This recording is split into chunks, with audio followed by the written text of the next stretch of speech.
сәлеметсіздер ме достар, менің каналыма қош келдіңіздер. Каналға тіркеліп пікір жазуды ұмытпаңыздар.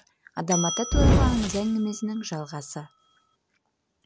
Ібілістің кеңшілік сұрау себебі Алла тағалаға жасаған бүкіл табиғат ғибадатының, Алланың сүйіспеншілігіне, рахым мейіріміне бөленсем деп және оқыған намазының ақысын сұрады.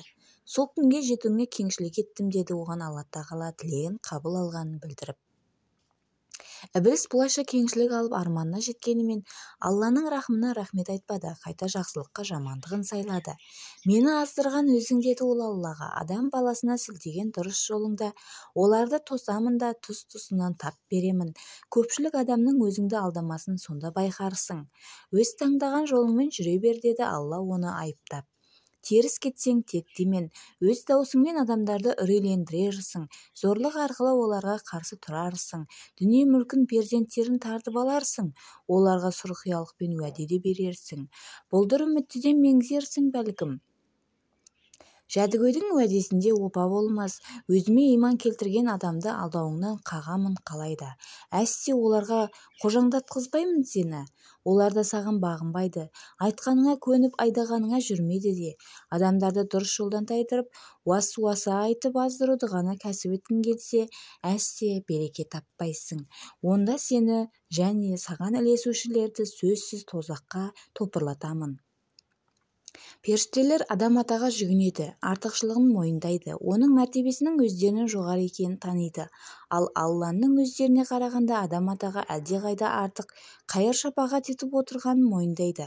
Алла тағала періштелерден гөрі адам атаға білімді сіңіріп, көз аясын кеңейтті, 18 000 ғаламның атын үйретті. Сонан соң Алла тағала періштелерді шақырды.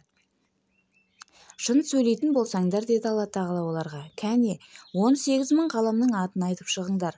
Алла тағала періштелердің қабілеті, білімі шамалы екендігін әйгілеп, өздерінен гөрі адам атаның анағұрлым парасатты екенін, оның мәртебесін жоққа шығаруға болмайтындығын оларға көрсету үшін осылай істеп еді. Алла тағаланың сұрауына жауап қайтара алмаған періштелер төбеден ұрғандай тұрып қалды. Қаншалық далбаса қылса да, олардың атын айтып бере алмай мысы құрыды. Адам атаның дәрежесі жоғары екенін білді. Әлемнің құпия сырлары маған аян, деді Алла періштелерге.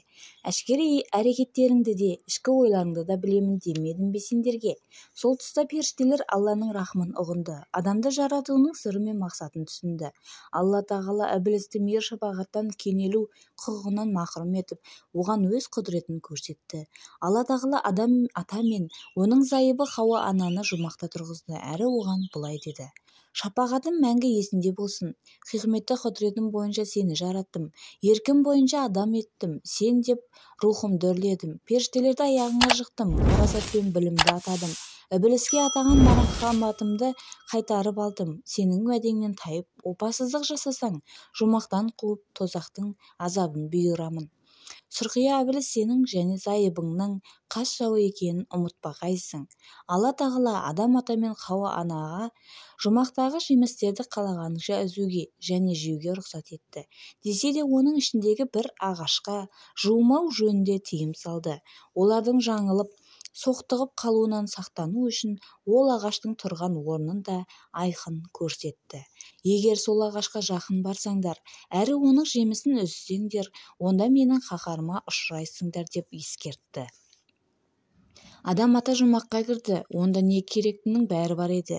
Оның үстіне жұмақ көздің жауын аларлықтай көрікті еді. Ол бәріне мейлінше кенеліп тұра берді. Ол жұмақтағы ағаштар арасында сейіл серуен жасап, дарақ көлеңкелерінде саялап, әдемі гүлдерді үзіп, дәмді жемістерді емін-еркін жеп, кәусар суларын қанғанша сімірді. Зайыбы да рахатты өмірдің ләззатын бірге татып, онымен бір мезет бақытты еді. Бұған Ібілістің іші күйді. Адам атаның Хауа анамен бірге жұмақта рахатқа кенеліп жүргенін көргенде қатты ішқұса болған ол, Адам ата мен Хауа ананың бақытты өмірін тіршілік шырқын бұзуға ниет бекітті.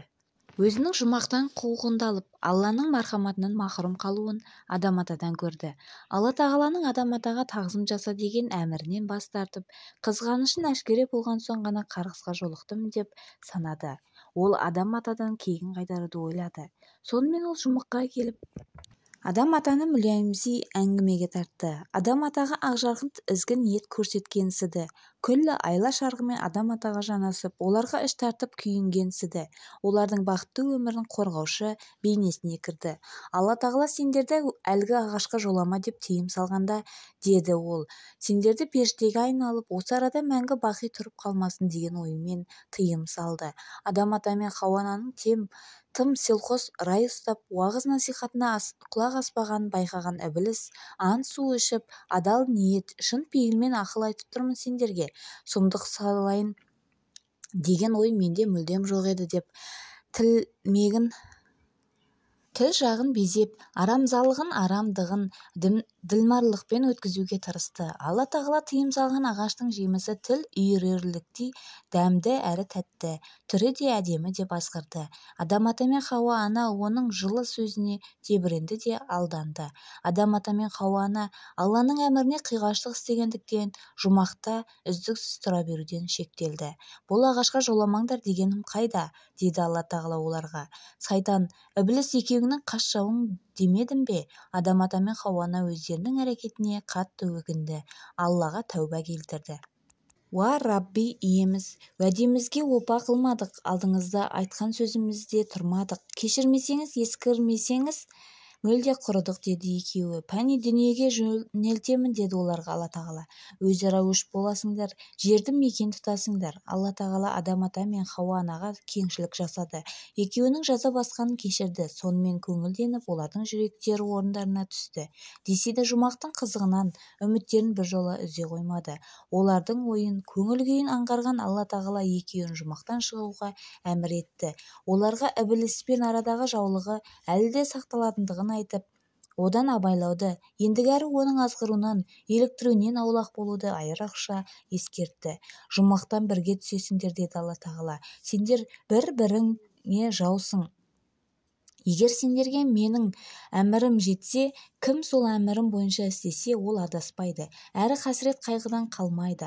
Алла тағала Адам атаға тірлік мақсатын және қимыл бет алысын аңғартты. Бақыт дәуренінің озғанын, жұмақтан шыға тіршіліктің басталғандығын, сондай-ақ оның алдына дұрыс жол мен теріс соқпақ, иман мен сатқындық, жеңіс пен жеңіліс сияқты екі жолдың тұрғанын, кім Аллаға меңзеген дұрыс жолмен жүрсе, оның әміріне құлақ асса, сол адам сайтанның азғыруынан қорықпайтындығын, кім Алланың әмірін қабыл алмай дұрыс жолдан тайса, сол тұрмыста таршылық тартып теріс жолға түсетіндігін айтты.